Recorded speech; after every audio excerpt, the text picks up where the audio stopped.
नाही नाही नाही नाही, वाटणी झालीच पाहिजे. मी या बाया संग 1 मिनिट सुद्धा राहू शकणार. अहो तोंड काय बघायला, बोलव की गावातली 4 माणसं. मी बी माझ्या बाबाला फोन लावतो. बाई तू नणगी सुनव सांग शेत कुणीकडचं पाहिजे तू या मनावर.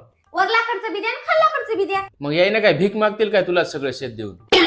बरं बरं, मग वरलाकडचंच द्या, ती भिजवणीचं आहे. बाई मग तर म्हणणं आहे तुम्ही एका जागीच राहा. एका जागी राहिलेलं कसं आहे का ते. अहो अण्णासा, तुमचं लाख खरं वय, लाख बरोबर वय, पण या दोघीला बी हे कळायला पाहिजे की सकाळी उठलं तो असून माग कर कर कर कर वायली ऊन मिरचू भाकर खाल्लेलं परवडते. बस तुला नुसता कामाचा कटाळ आहे, खाल्लं की जागीच लांब पडतोस आणि आमच्यावरच उलटा आळ घ्यालीस काय. मी म्हणलो की या आवायचं मला तोंड सुद्धा बघू वाटणार चले म्हणून.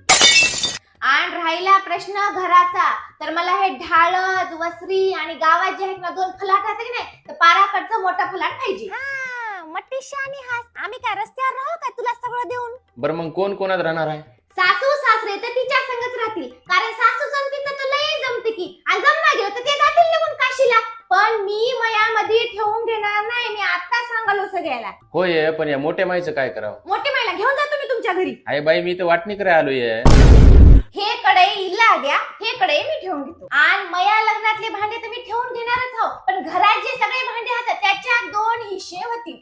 आणि बाई लेकीचं कोण करणार आहे. ही मोठी जाऊ आहे की माय, जे सासू सासऱ्याचं शेत खाईल त्याच्यातच बाई लेकी जातील. मग आता येण्याचं काय. बरं हे सगळं झालं, पण घरच्या पैशाचा कोणीच तर विषय काढण्यात चालय की. कोणत्या पैशाचा बाई.